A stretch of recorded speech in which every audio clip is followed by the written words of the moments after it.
श्रोता प्रेमियों, मैं राम सागर शास्त्री आप लोगों के समक्ष रखने जा रहा हूं एक प्रसंग, दो वरदानों की कथा। देखिए, एक बार संबर नाम का एक असुर उत्पन्न हुआ जो तपस्या के बल से बहुत बलवान हो गया। इसलिए वह तीनों लोकों में किसी से नहीं डरता था कि संबर नाम वीर बलवंका और जाहिन काल बली की शंका। अस्तु संबरासुर ने एक दिन देवलोक पर आक्रमण कर दिया। देवताओं के साथ उसका कई दिनों तक युद्ध हुआ और ते ही सुरपति पर की न चढ़ाई और अमित काल लौ भई लड़ाई। जब देवता उससे जीत नहीं पाए तो उस समय देवराज इंद्र सहायता के लिए महाराज दशरथ के पास पहुंचे कि तब सुरपति दशरथ पही आए और करी बिनती यस वचन सुनाए। उन्होंने कहा, महाराज दशरथ, आप मेरी सहायता करें, अन्यथा संबरासुर देवलोक का विध्वंस कर देगा। कि मोर सहाय भूप अब की जय और संबर जीती सुयस जग ली जय। दशरथ ने देवलोक की तैयारी कर दी। वहां पहुंचकर संबरासुर के साथ उनका युद्ध होने लगा। संबरासुर कोई मामूली योद्धा नहीं था कि जीत न जाई अजय असुराई हारे नप करी विविध लड़ाई। दशरथ ने अनेकों प्रकार से युद्ध किया परंतु संबरासुर को नहीं जीत पाए। संबरासुर ने महाराज दशरथ को युद्ध में घायल कर दिया और इनको रथ सहित उठाकर फेंक दिया। वही गीधराज जटायु आकाश में भ्रमण कर रहा था। उसने रथ को पंखों पर संभाल लिया, अन्यथा दशरथ का प्राणांत हो जाता। वहीं दशरथ ने जटायु को वचन दिया था कि तुमने जो जान बचाई है उपकार तुम्हारा भी होगा। मेरा जो पहला सुत होगा वह पुत्र तुम्हारा ही होगा।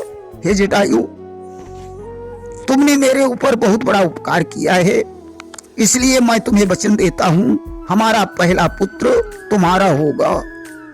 इसीलिए जब विश्वामित्र ने दशरथ से राम और लक्ष्मण को मांगा तो उन्होंने विश्वामित्र से कहा, मुनिवर, कि सब सुत मोहि प्राण की नाई पर राम देत नहीं बनई गुसाई।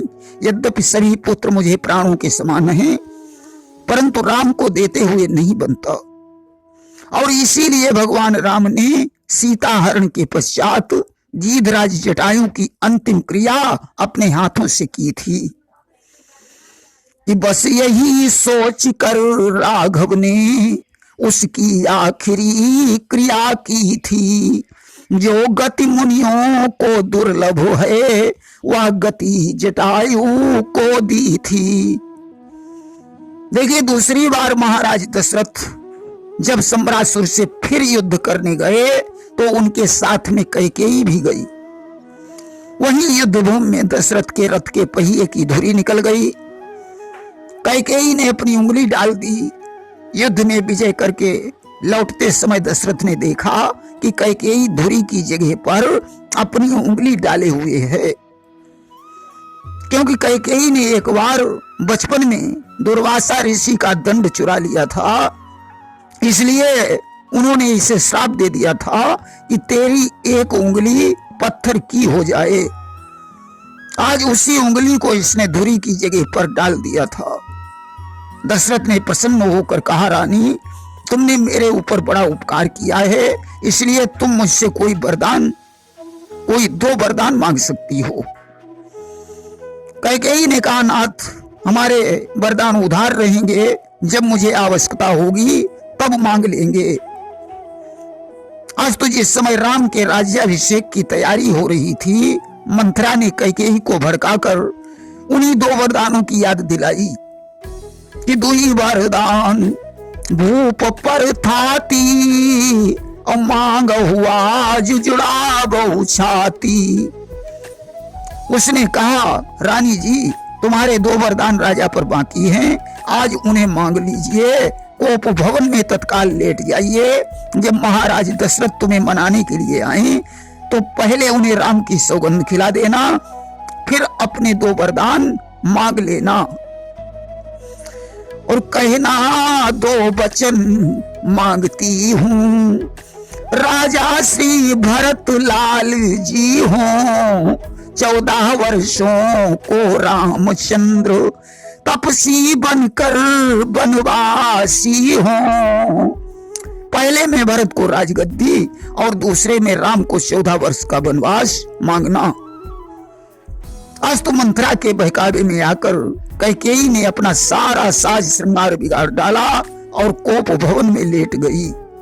महाराज दशरथ उसे मनाने के लिए पहुंचे कि हैं प्राण प्रिय, हैं ये क्या, बोलो तो ढंग बेढंगा क्यों, बेवक्त फूल से मुखड़े का हो रहा मलिन रंग है क्यों। रानी ने कहा, स्वामी तुमने हमारे बाकी वाले वरदान नहीं दिए। दशरथ ने कहा, प्रिय शौक से मांग लीजिए। रानी ने कहा, पहले राम की सौगंध खाइए। दशरथ राम की सौगंध खा गए। कैकेयी ने कहा, सुनो स्वामी मैं आपसे पहला वरदान मांग रही हूं कि सुनो प्राण प्रिय भावत जी का, देहु एक बर भर तही टीका। मुझे भरत को राजगद्दी चाहिए। दशरथ ने कहा, प्रिय मेरे लिए तो राम और भरत समान हैं, मैं भरत को ही राजा बना दूंगा। कैकेयी ने कहा, अब मैं आपसे दूसरा वरदान मांग रही हूं कि तापस वेश विशेष उदासी और 14 वर्ष राम वनवासी। राम तपस्वी का वेश बनाकर 14 वर्षों के लिए वन को प्रस्थान करें। दशरथ ने कहा, रानी मैं राम के बगैर जीवित नहीं रह पाऊंगा। मैं तेरे चरणों पर सिर रखकर या भीख मांग रहा हूं कि रानी रानी या तेरा पति जो तेरा पूज्य देवता है, इस समय पांव पड़कर तेरे वश इतनी भीख मांगता है। तपसी होकर भी दूर न हो मुझसे आनंद धाम मेरा, मेरी इन बूढ़ी आंखों के आगे ही रहे राम मेरा। परंतु कैकेयी ने अपना विचार नहीं बदला। आखिरकार राम वन को चले गए और दशरथ ने अपने प्राणों को छोड़ दिया। अच्छा, कैकेयी ने राम को 14 वर्ष का ही वनवास क्यों मांगा? इसके भी कई कारण हैं। पहली बात, राम के राज तिलक की खुशी 14 दिनों से मनाई जा रही थी। मंत्रा के भड़काने पर कैकेयी की 14 दिनों की खुशी 14 वर्षों की नाखुशी में बदल गई कि 14 दिन ते खुशी समाजू कि हुई है राम अवध युवराजू। और एक दिवस एक वर्ष प्रवाना और गुजरा 14 वर्ष समाना कि 14 दिवस नींद मम नासी और इसलिए 14 वर्ष राम वनवासी।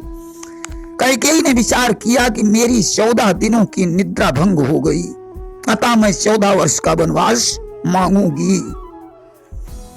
दूसरी बात यह है कि राजा अनरण ने रावण को श्राप दिया था कि एक दिन मेरे वंश में तेरे काल का जन्म होगा जो तेरा वध करेगा। उस श्राप को पूरा होने में 14 वर्ष बाकी रह गए थे कि नप अनरण ने दीन जो सापू और रावण कियो युद्ध करी पापू। 14 वर्ष आयु रही बाकी, और इसलिए 14 वर्ष राम वनवासी। तीसरी बात कैकेयी मन में विचार करती है कि राम भी मुझे प्राणों से प्यारा है, मैं चाहती हूं कि उसका सुयश 14 भुवनों में छाए, इसलिए उसने 14 वर्ष का वनवास मांगा। कि कैकेयी मन की न विचारा, और हम का राम प्राण ते प्यारा। 14 भुवन सुयश सुख राशि, और इसलिए 14 वर्ष राम वनवासी। चौथी बात, 10 इंद्रियां और 4 अंतःकरण, इन 14 को जो संभाल लेगा वही रावण पर विजय प्राप्त कर सकता है। कि इन 14 को सकई संहारी, और सोई करई रावण तेरारी। और वैसे ही हुई है रावण नासी, और 14 वर्ष राम वनवासी। इसलिए उसने 14 वर्ष का वनवास मांगा। पांचवी बात, शनि की दशा के 14 वर्ष बाकी रह गए थे। कि शनि गति 14 साल प्रभासी, और इसलिए 14 वर्ष राम वनवासी। इसलिए कैकेयी ने 14 वर्ष का वनवास मांगा। छठी बात, उस समय 12 वर्ष का कानून था। 12 वर्ष बाद संपत्ति से बेदखल होने का विधान था। इसलिए उसने सोचा कि 12 वर्ष कानून के अंतर्गत है और 13 वर्ष ठीक नहीं है, अतः 14 वर्ष का वनवास मांगा। लेकिन कैकेयी को वरदान मांगने से समाज में कलंक लग गया। इस कलंक का भी एक कारण है कि एक बार बचपन में कैकेयी के यहाँ एक संत आए। कैकेयी ने सोते हुए संत के मुंह पर कालिख पोत दिया। संत ने क्रोधित होकर कैकेयी को श्राप दे दिया कि तूने मेरा मुंह क्या काला किया है, एक दिन तुझे इतना बड़ा कलंक लगेगा कि तू समाज में मुंह दिखाने की काबिल नहीं रह जाएगी। आज तो आज वही हुआ। प्रेम से बोलिए वृंदावन बिहारी लाल की जय।